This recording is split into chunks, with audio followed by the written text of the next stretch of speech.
আমি কস্টশিটের উপর একটা রিভিশন ভিডিও এর আগে দিয়েছিলাম।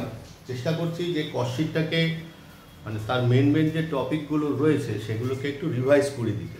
তো এখানে যেটা কস্টশিটের খুব মূল্যবান একটা জায়গা সেটা হচ্ছে যে closing stock of finished goods. এই ক্লোজিং স্টক অফ ফিনিশড গুডসে আমরা যেটা দেখতে পাই সেটা হচ্ছে যে ক্লোজিং স্টক অফ ফিনিশড গুডসের অ্যামাউন্টটা থাকে না, সেটাকে আমার বার করতে হয়। তার বিভিন্ন মেথড আছে। আমি ওপেনিং স্টক অফ এই ক্লোজিং স্টক অফ ফিনিশ গুডসের ফিফো মেথড, লিফো মেথড বিস্তারিত আলোচনা করেছি এর আগের ভিডিওতে। এবারে এই জায়গাটা কম আসে কিন্তু ভীষণই ইম্পর্টেন্ট ডিগ্রি কোর্সের অনার্সের জন্য, সেটা হচ্ছে যে এই closing stock of finish goods বার করতে হবে সিম্পল অ্যাভারেজ মেথডে, আর বার করতে হবে হচ্ছে গিয়ে ওয়েটেড অ্যাভারেজ মেথডে। আমি এই ভিডিওটাতে মূলত এই সিম্পল অ্যাভারেজ মেথড আর ওয়েটেড অ্যাভারেজ মেথডে কীভাবে আমরা এই closing stock of finish goods বার করব সেটাকে বোঝবার চেষ্টা করব।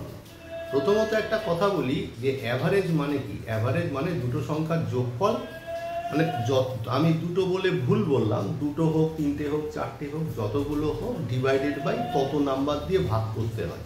তাহলে এখানেও তাহলে আমরা যেটা করব সেটা হচ্ছে যে দুটো আমরা এখানে দাম পাবো অবশ্যই পার ইউনিট কস্ট। আমি তোদের একটা হয়তো এই অঙ্কটা আমি তোদের পড়িয়েছি, তাও তোদের এই অঙ্কটা আমি পাঠাবো, সেখানে দেখবি যে অঙ্কটার মধ্যে যেটা বলছে সেটা হচ্ছে যে আমরা যে প্রথম ফর্মুলাটা করে থাকি সেটা হচ্ছে যে opening stock of finished goods plus unit produced equals to sales plus closing stock of finished goods.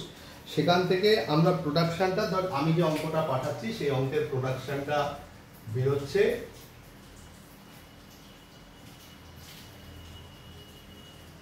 25,000 units.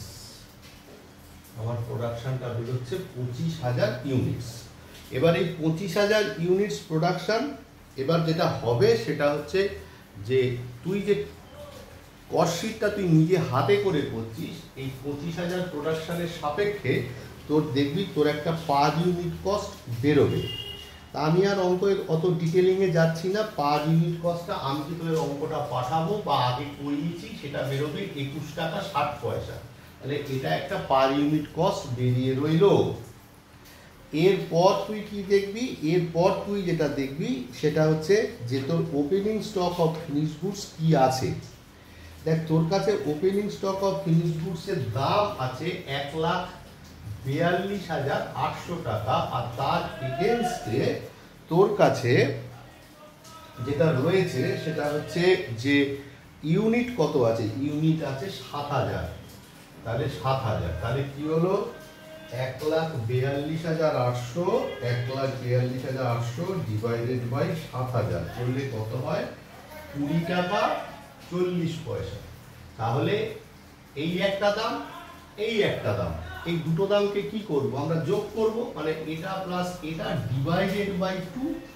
তাহলে করলে কত হয় 20 টাকা 40 প্লাস 21 টাকা 60 পয়সা করলে হয় হচ্ছে 20 টাকা 40 প্লাস 21 টাকা 60 পয়সা করলে হয় 42 টাকা। 42 টাকাকে 2 দিয়ে ভাগ করলে কত হয় 21 টাকা। তাহলে তুই যখন ক্লোজিং স্টক অফ ফিনিশ গুডসটা করবি তখন তোর তাহলে কি হবে, ক্লোজিং স্টক অফ ফিনিশ গুডসের দামটা বেরোবে হচ্ছে কত টাকা না 21 টাকা। তার কারণ কেন 21 টাকা বেরোবে, তার কারণ 21 টাকা হচ্ছে অ্যাভারেজ প্রাইস সাইন। তাহলে আশা করি আমি মানে অ্যাভারেজ মেথডে কিভাবে আমরা করব এর আগেও দেখেছি, আর একবার জাস্ট তোদেরকে জায়গাটাকে ধরিয়ে দেওয়ার চেষ্টা করব।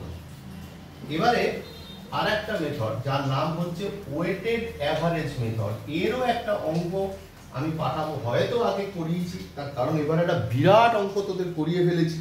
তো যাই হোক, সেটা কতটা ভালো হবে না মন্দ হবে সেটা সময় বলবে। তো আমি যে অঙ্কটা তোদের পাঠিয়েছিলাম বা এখন আবারও পাঠাচ্ছি, দেখ 4,000 unit opening stock of finish goods রয়েছে আর 5,000 units closing stock of finish goods রয়েছে। আর আমার এখানে সিস্টেমটা কি, আমি তোদের সিস্টেমটাও পাঠিয়েছিলাম যে ওয়েটেড অ্যাভারেজের value of opening stock of finished goods. মানে value of opening stock of finish goods মানে ওপেনিং স্টকের ভ্যালু কত আছে, দেখ দেওয়া আছে 72,000, লিখলাম 72,000 প্লাস কি আছে, plus cost of production of current period. Current পিরিয়ডের কস্ট অফ প্রোডাকশন কত আছে, কারেন্ট পিরিয়ডের কস্ট অফ প্রোডাকশন তোর কস্ট শিট থেকে বেরোবে 4,79,000, লিখে ফেললাম।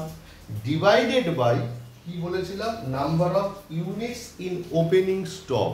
তাহলে number of units in opening stock কত আছে, number of units in opening stock আছে হচ্ছে গিয়ে 4,000, লিখলাম 4,000। কেমন? তো 4,000 লিখবার পর আর কি আছে, আর আছে নাম্বার অফ ইউনিটস প্রডিউসড, কত ইউনিট প্রডিউসড করেছি। তাহলে আমি প্রডিউস করেছি মোটামুটিভাবে তোমার গিয়ে 25,000 ইউনিটস প্রডিউস করেছি। কোথায় আছে একটু দেখা যাক, প্রোডাকশনটা আমার বেরোবে, ওই opening stock of finish goods বেরোবে। তাহলে 25,000, তাহলে 4,000-এর সাথে 25,000 যোগ করলে কত হয়, 29,000। তাহলে 72,000 প্লাস 4,79,000 ডিভাইডেড বাই 29,000 করলে বেরিয়ে আসবে হচ্ছে ক্লোজিং স্টক অফ ফিনিশ গুডসের এক এক ইউনিটের দাম কত। তাহলে মোটামুটি এই ভিডিওটা এটাই করলাম। আর একটা আমি ভিডিও করবার চেষ্টা করছি, সেটা খুবই অল্প সময় হবে, যেটাতে এস্টিমেটেড কস্ট শিট সম্বন্ধে 2-4টে কথা বলবো।